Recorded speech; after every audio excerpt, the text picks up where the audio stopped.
Hello friends, welcome to SSC coaching centre. दोस्तों, गणित का बहुत ही महत्वपूर्ण क्लास लेकर के आया हूं आपके लिए। और ये क्लास ग्रुप डी के लिए बहुत ही ज़्यादा महत्वपूर्ण है, ठीक है। और ये नंबर सिस्टम के जो प्रश्न हैं आपको अच्छे से आने चाहिए, क्योंकि नंबर सिस्टम बहुत ही अच्छा चैप्टर है और इंपॉर्टेंट चैप्टर है। अब मैं इस प्रश्न की बात करूं तो सबसे पहला प्रश्न ये कह रहा है कि √3 क्या है।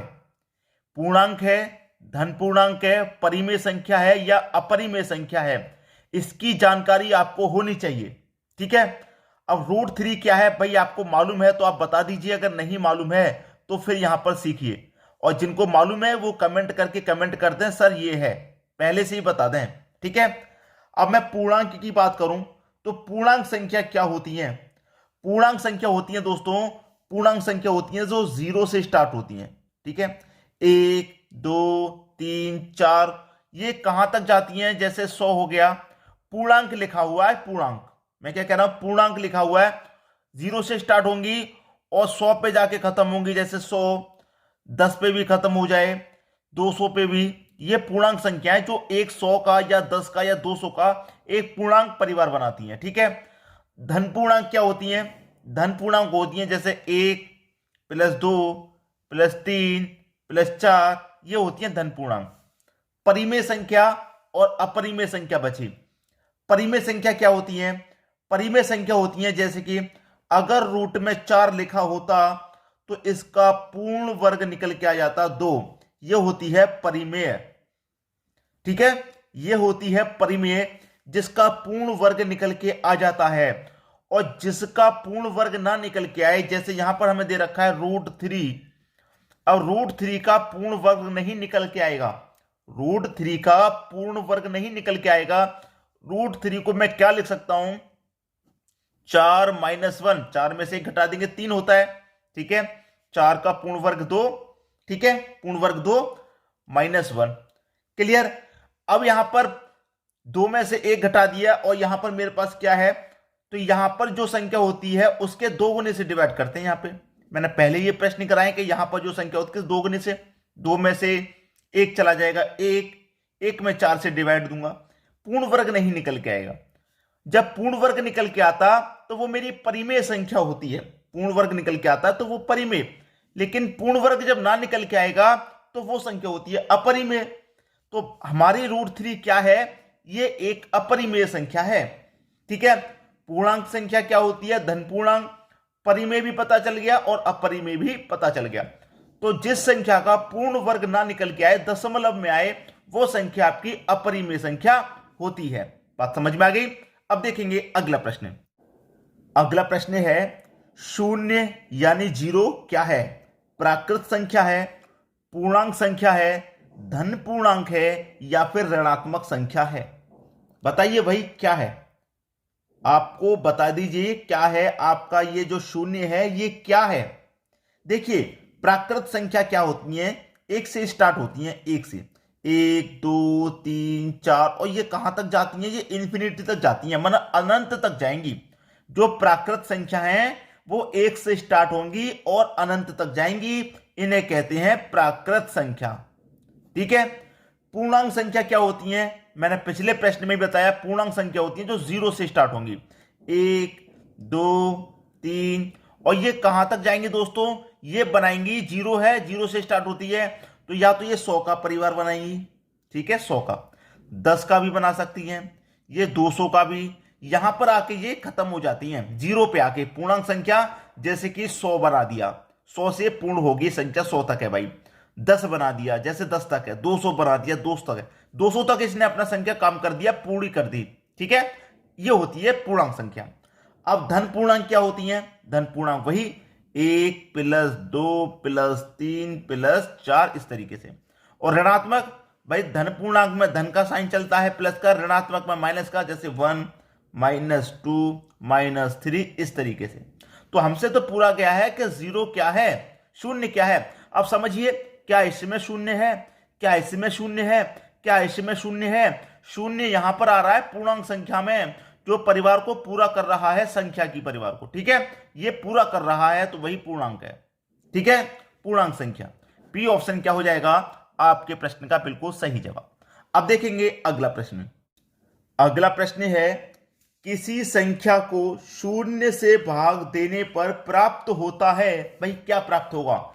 किसी संख्या को शून्य से भाग देने पर क्या प्राप्त होगा? ये बहुत बेसिक क्लियर हो रहा है आज आपका बहुत बेसिक क्लियर हो रहा है और बहुत अच्छे समझ में आ रहा है। कोई भी संख्या है, शून्य से भाग देना है। मैंने कोई भी संख्या ले ली x, ठीक है। इसमें हमें क्या करना है? शून्य से भाग देंगे तो हमें क्या शेषफल प्राप्त होगा? बहुत सारे बच्चे कह देंगे कि शून्य प्राप्त होगा, ठीक है। बहुत सारे बच्चे कह देंगे शून्य प्राप्त होगा। अब जिन बच्चों ने ये कह दिया कि शून्य प्राप्त होगा, जीरो से किस संख्या में भाग देंगे जीरो ही प्राप्त होगा, तो ये गलत है। बहुत सारे बच्चों का ये माइंड रहता है कि भाई मैं किसी भी संख्या में जीरो से भाग दूंगा तो जीरो ही रहेगा कि नहीं? नहीं, ऐसा बिल्कुल भी नहीं है, ऐसा बिल्कुल भी नहीं है। अगर मैंने मान लो कोई भी संख्या 10 ले ली, x के स्थान पर मैंने 10 ले लिया और इसको मैं जीरो से डिवाइड दूंगा तो मेरा जीरो थोड़ी ना आएगा, ये जीरो गलत है। मैं 10 में शून्य से डिवाइड दूंगा तो इन्फिनिटी आएगा, इन्फिनिटी सही है। कोई भी संख्या ले लो, अगर आप 2 में शून्य से डिवाइड दे रहे हैं तो इन्फिनिटी आता है, जीरो नहीं आता। जिन बच्चों का माइंड सेट है कि जीरो से डिवाइड देंगे तो जीरो ही आएगा, गलत है। इन्फिनिटी आता है किसी भी संख्या में जीरो से भाग देने पर, इन्फिनिटी। तो सी ऑप्शन क्या है आपके प्रश्न का सही जवाब। बात समझ में आ गई? अब देखेंगे हम अगला प्रश्न। अगला प्रश्न है पहली अभाज्य संख्या यानी प्राइम नंबर क्या है? देखिए, पहली अभाज्य संख्या, सबसे पहली अभाज्य संख्या 2 होती है, सबसे पहली है ये, ठीक है, पहली अभाज्य। यहां पर लिख देता हूं। बहुत सारे बच्चों को ये नहीं पता होता है कि अभाज्य संख्या कौन सी होती है, ये प्राइम नंबर क्या होती है। मैं बता दूं, प्राइम नंबर या अभाज्य संख्या वो संख्या होती हैं जिनमें या तो एक से भाग जाएगा या स्वयं से। जैसे कि अब ये 2 हमारी प्राइम नंबर है, 2 में या तो एक से भाग जाएगा या फिर स्वयं 2 से जाएगा और किसी संख्या से नहीं जा सकता, ठीक है। और बहुत सारी संख्याएं हैं, मैं यहां पर लिख देता हूं। अगर मैं 1 से लेके स्टार्ट करूं 100 तक, ये प्रश्न पूछा गया है कई बार कि 1 से लेके 100 तक कितनी अभाज्य संख्या होती हैं? 1 से लेके 100 तक 25 अभाज्य संख्याएं होती हैं और 1 से लेकर 50 तक 15 अभाज्य संख्या होती हैं और 51 से लेके 100 तक 10 अभाज्य संख्याएं होती हैं, ठीक है। ये प्रश्न आ चुके हैं। 1 से लेके 100 तक कितनी अभाज्य संख्या होती है भाई? 25। 1 से लेके 50 तक 15 और 51 से, 50 के बाद 51 से 100 तक कितनी होती हैं? 10 होती हैं। अब कोई प्राइम नंबर का एग्जांपल जैसे आप चाहें मैं आपको बता दूं कि 11 एक प्राइम नंबर है। 11 में या तो 1 से भाग जाएगा या स्वयं 11 से ही जाएगा और किसी संख्या से नहीं जा सकता, ठीक है। बात क्लियर है, समझ में आ रहा है? अब 11 के बाद में जैसे कि मैं और कोई प्राइम नंबर आपको बता दूं, जैसे कि 31 है। 31 में 1 से जाएगा या स्वयं 31 से जाएगा, बीच में किसी भी संख्या से भाग नहीं जा सकता, ठीक है। 13 है, या तो 1 से जाएगा या स्वयं 13 से ही जाएगा और बीच में किसी भी संख्या से भाग नहीं जा रहा। अब जैसे मान के चलो 10 है, 10 में 1 से भी चला जाएगा, 10 में स्वयं 10 से भी चला जाएगा, 10 में 2 से भी चला जाएगा, 10 में 5 से भी चला जाएगा, तो ये अभाज्य संख्या हमारी नहीं है। कई संख्याओं से भाग जा रहा है, यह अभाज्य नहीं है। अभाज्य संख्या होगी उसमें 1 से और स्वयं से ही जाएगा और किसी संख्या से भाग नहीं जा सकता, वही अभाज्य संख्या होती है, ठीक है। तो पहली अभाज्य संख्या हमारी 2 होती है। सी ऑप्शन आपके प्रश्न का सही आंसर हो गया। जिन बच्चों को नहीं पता था कि अभाज्य संख्या क्या होती है वो समझ चुके हैं, ठीक है।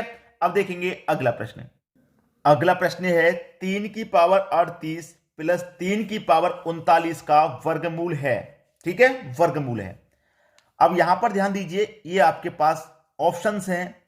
ऐसे प्रश्न में बच्चे परेशान रहते हैं, पता नहीं क्या आंसर आएगा, वर्गमूल कह रहा है तो वर्गमूल निकाल लीजिए। होता क्या है देखिए, मैं आपको समझाता हूं।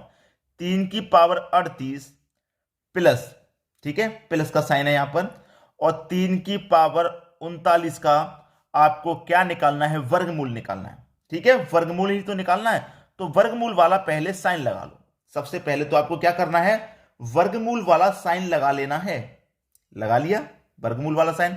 अब देखिए 3 की पावर 38 यहां पर भी है और 3 की पावर 38 यहां पर भी है, तो क्या करेंगे? 3 की पावर 38 कॉमन आ जाएगा कि नहीं भाई? 3 की पावर 38 कॉमन आ जाएगा, तो मैं यहां पर 3 की पावर 38 को कॉमन ले लेता हूं। प्लस यहां से 3 की पावर 38 चला गया तो 1 बचा। ठीक है, 1 बचा और 3 की पावर 38 ही तो चला गया है। अभी 3 की पावर 39 में से 1 तो बचा, तो 3 की पावर अभी क्या बचा यहां पर 1, तो 1 लिखिए चाहे मत लिखिए।